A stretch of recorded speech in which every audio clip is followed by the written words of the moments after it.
तेनालीराम की प्रसिद्ध कहानियों में आपका फिर से स्वागत है। लीजिए, आज फिर से प्रस्तुत होने जा रही है तेनालीराम की बुद्धि को प्रदर्शित करती वह बेजोड़ कहानी, जिसे सुनकर आप मान जाएंगे कि तेनालीराम सचमुच बुद्धि के धनी थे। जी हाँ, उस कहानी का नाम है रसगुल्ले की जड़। तो लीजिए प्रारंभ करते हैं कहानी। एक बार ईरान का व्यापारी विजयनगर की यात्रा पर आया। महाराज कृष्णदेव राय ने दिल खोलकर उसका स्वागत किया।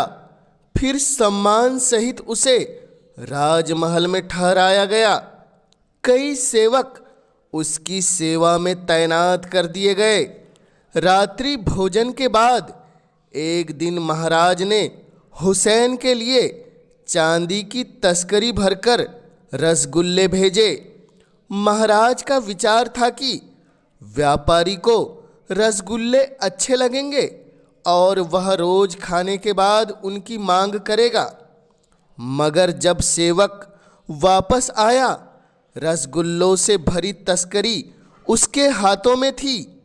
महाराज सहित सभी दरबारी उसकी सूरत देखने लगे। सेवक ने बताया, अन्नदाता, व्यापारी ने सिर्फ एक रसगुल्ला खाया है और यह कहकर बाकी रसगुल्ले भेज दिए हैं कि हमें रसगुल्लों की जड़ चाहिए। रसगुल्लों की जड़? महाराज एकाएक ही गंभीर हो गए और बोले, कितने दुख की बात होगी यदि हम हुसैन की इच्छा पूरी न कर पाए। क्या आप लोगों में से कोई इस समस्या का समाधान कर सकता है? दरबारी तो उसकी मांग से ही हैरान थे। उन्हें स्वयं नहीं मालूम था कि आखिर रसगुल्लों की जड़ होती क्या है। हिम्मत करके राजगुरु बोला, महाराज, ईरान में ऐसी होती होगी, मगर ये हिंदुस्तान है। हमें उसे साफ साफ बता देना चाहिए कि रसगुल्लों की जड़ नहीं होती। कैसे नहीं होती जी? तभी तेनालीराम बोला, होती है और हमारे हिंदुस्तान में होती है। कितने अफसोस की बात है कि सबसे अधिक रसगुल्ले खाने वाले राजगुरु को रसगुल्ले की जड़ का पता नहीं है।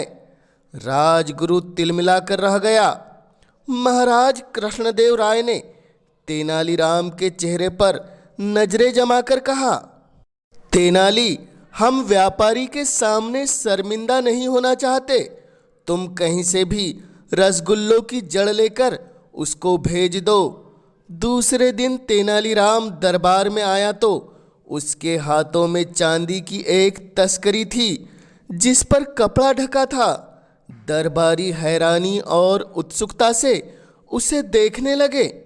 महाराज, रसगुल्ले की जड़ हाजिर है, फौरन मेहमान की सेवा में भेजी जाए। दरबारी हैरान थे कि तेनालीराम ये क्या बोल उठा और क्या ले आया जिसे रसगुल्ले की जड़ कह रहा है। उन्होंने उसे देखने की इच्छा जाहिर की, किंतु तेनालीराम ने दिखाने से स्पष्ट इनकार कर दिया। बोला, पहले मेहमान बाद में। और महाराज स्वयं रसगुल्ले की जड़ देखना चाहते थे, अतः उन्होंने एक मंत्री को आदेश दिया कि मेहमान को यहीं बुलाया लाए। व्यापारी आया तो महाराज ने सेवक को इशारा किया। सेवक ने तेनालीराम के हाथ से तस्करी लेकर मेहमान के सामने पेश की। यह क्या है महाराज? व्यापारी ने पूछा। रसगुल्लों की जड़। वाह वाह! चहककर व्यापारी ने तस्करी पर से कपड़ा हटाया और उसमें रखी वस्तु को चखते हुए बोला, हिंदुस्तान में यही वह चीज है जो ईरान में नहीं मिलती। दरबारी फटी फटी आंखों से उस वस्तु को देख रहे थे।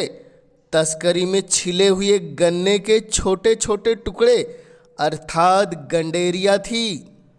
और उस दिन सम्राट तेनालीराम से इतने प्रसन्न हुए कि उन्होंने अपने गले की बेशकीमती माला उतारकर उसके गले में डाल दी। व्यापारी ने भी खुश होकर उन्हें एक ईरानी कालीन भेंट कर दिया। तो तेनालीराम की चतुराई से भरी यह कहानी आपको कैसी लगी, हमें कमेंट्स के माध्यम से जरूर बतलाएं। और चैनल पर पहली बार आए हैं तो इसे जरूर सब्सक्राइब कर दे, ताकि आप तक ऐसी रोचक कहानियां और किस्से सबसे पहले पहुंच सके।